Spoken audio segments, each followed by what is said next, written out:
Assalamualaikum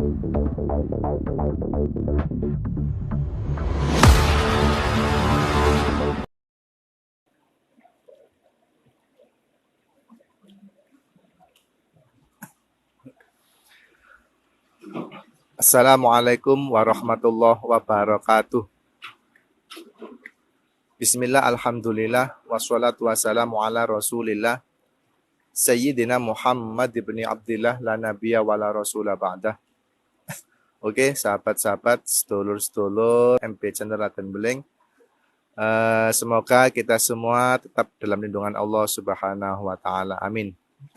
Oke, sahabat-sahabat yang sangat saya banggakan, kali ini kita berada di suatu tempat, yaitu di Sungai Pandan, yang mana sungai tersebut ini sangat cocok sekali untuk kita santai, sangat cocok sekali untuk mengambil spot-spot fotonya.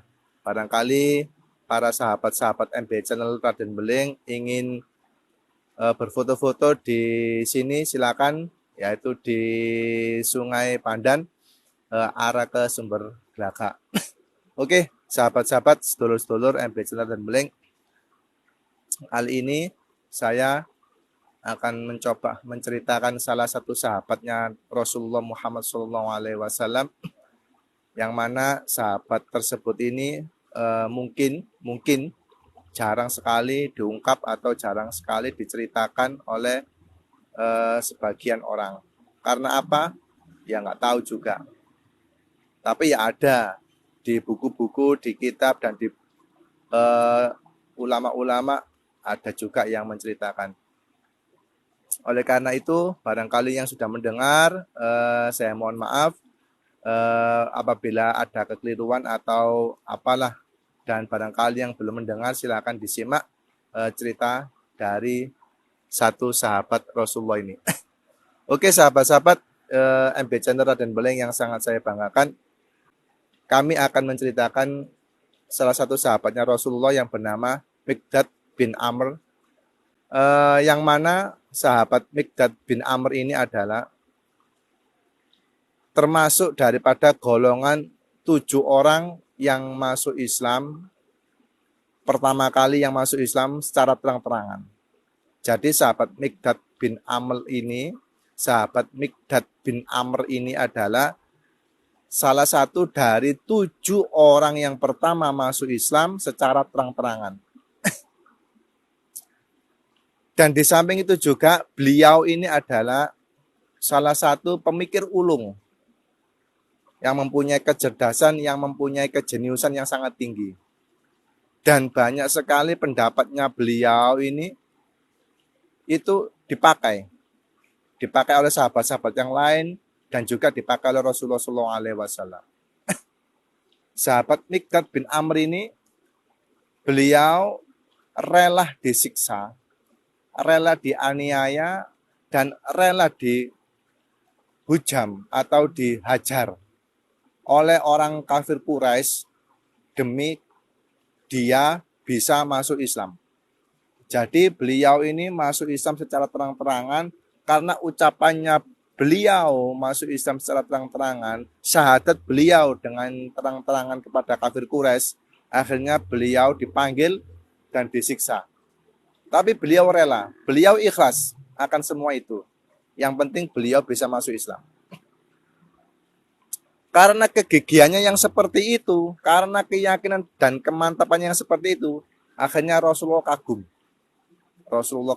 Rasulullah sangat mencintai dia. Rasulullah sangat mengagumi dia. Akhirnya pada suatu hari beliau itu, sahabat Miqdad bin Amr, itu pernah dijadikan khalifah, pernah dijadikan pemimpin. Jadi suatu ketika Rasulullah memanggil sahabat Miqdad bin Amr, wahai sahabatku Miqdad bin Amr, hari ini engkau kutugaskan untuk memimpin di wilayah sana. Nah, hari ini kamu saya tugaskan untuk menjadi khalifah di area sana. Akhirnya sahabat Miqdad bin Amr, karena hormatnya kepada Rasulullah, karena cintanya kepada Rasulullah, akhirnya beliau menerima tawaran Rasulullah. Kemudian beliau pergi menuju tempat yang sudah ditentukan oleh Rasulullah untuk menjadi khalifah. Ketika beliau menjadi khalifah, beliau sangat disegani oleh banyak orang. Beliau dicintai banyak orang. Beliau sangat dikagumi oleh banyak orang. Karena pemikirannya yang sangat hebat, karena pidatonya yang sangat menyentuh hati. Singkat cerita, tidak lama kemudian beliau kembali kepada Rasulullah.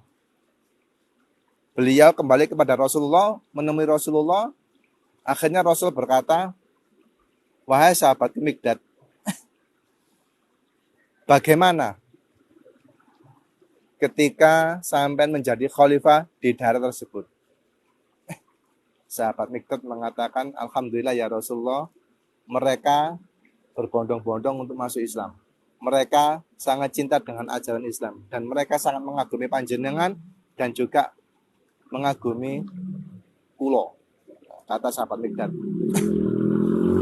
Kalau begitu sahabat Mikdad, lanjutkan ke khalifanmu. Akhirnya sahabat Mikdad, beliau ini sahabatnya Rasulullah yang tidak cinta dengan jabatan. Beliau tidak cinta dengan kekayaan. Beliau tidak cinta dengan kemewahan. Bahkan beliau ketika ditawari oleh Rasulullah untuk menjadi khalifah lagi, dengan berat hati, dengan rasa sedih, dengan rasa kecewa, beliau menolak tawaran dari Rasulullah. Wahai Rasulullah, wahai Rasul utusan Allah, wahai nabiku, wahai pujaanku, saya mohon 1000 maaf, beribu-ribu maaf. Saya tidak ingin menjadi khalifah. Saya ingin menjadi orang biasa. Karena apa? Beliau tidak tertarik dengan jabatan. Akhirnya Rasul memahami perkataan daripada sahabat Mikdad. Baiklah sahabat Mikdad, kalau kamu tidak ingin menjadi khalifah, kalau kamu tidak ingin menjadi pemimpin di daerah tersebut. Nah, sahabat-sahabat MB Channel Raden Beling yang sangat saya cintai. Jadi dari kisah sahabat Mikdad ini, kita bisa mengambil satu hikmah. Kita bisa mengambil satu pelajaran, yaitu janganlah kalian atau kita itu cinta dengan adanya jabatan. Jangan terlalu berambisi untuk sebuah jabatan. Jangan terlalu berambisi untuk suatu kemewahan dunia. Karena di dalam Al-Quran sudah dikatakan bahwa dunia itu adalah cuma permainan. Oleh karena itu hati-hati dengan kemewahan dunia. Berhati-hatilah dengan keelokan dunia ini. Jangan sampai kita tergiur, jangan sampai kita mencintai dunia melewati batas. Cintailah dunia sekedarnya saja. Raihlah dunia seadanya saja. Jangan terlalu berlebihan dan jangan terlalu berambisi untuk meraih dunia sebegitu hebatnya. Sahabat-sahabatku MB Channel Raden Beling yang sangat saya cintai, di samping beliau sahabat Mikdad bin Amr ini menjadi khalifah yang sangat baik, dan beliau juga dikenal dengan sahabat yang mempunyai ide-ide yang sangat istimewa. Beliau juga memiliki pemikiran-pemikiran yang sangat istimewa. Pernah suatu ketika Rasulullah mau perang Badar, banyak sahabat-sahabat itu, bukannya sahabat-sahabat itu ragu, tapi merasa bagaimana ya, kenapa? Ketika perang Badar itu, jumlah pasukan kafir Quraisy itu lebih banyak daripada pasukannya Rasulullah. Bahkan kalau dihitung itu seperempatnya. Lah sahabat-sahabat itu banyak yang bingung. Akhirnya sahabat Mikdad itu malah memberikan motivasi kepada sahabat-sahabat yang lain. Dan beliau sempat mengatakan kepada Rasulullah, "Ya Rasulullah, lakukan apa yang telah dititahkan panjenengan dari Allah. Lakukan apa yang telah diperintahkan Allah kepada panjenengan. Jangan mundur. Dan datangilah Allah, datangilah Tuhanmu. Pergilah perang, kami akan selalu bersamamu. Wahai sahabat-sahabat yang lain, jangan berkecil hati. Mari kita berjuang, mari kita perang demi memperjuangkan agama Islam. Akhirnya dari motivasi tersebut, kaum muslimin bersemangat untuk melakukan perang Badar. Nah, ini adalah salah satu ucapan sahabat Mikdad yang telah mensupport atau telah memberi motivasi kepada kaum muslimin yang lain.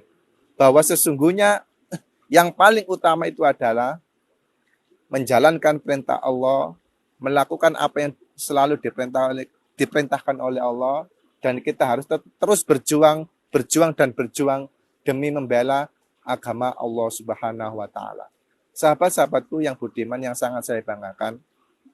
Oleh karena itu, marilah kita tingkatkan keimanan kita. Marilah kita tingkatkan rasa kecintaan kita kepada Allah dan juga Rasulullah, agar kita semua benar-benar diridhoi oleh Allah dan diberikan oleh Allah suatu keistimewaan, suatu kekaromaan atau suatu apalah yang diberikan oleh Allah kepada kita nanti. Oleh karena itu, jangan bosan-bosan kita cinta kepada Allah, jangan bosan-bosan kita untuk selalu bersolawat, berzikir kepada Allah Subhanahu wa taala.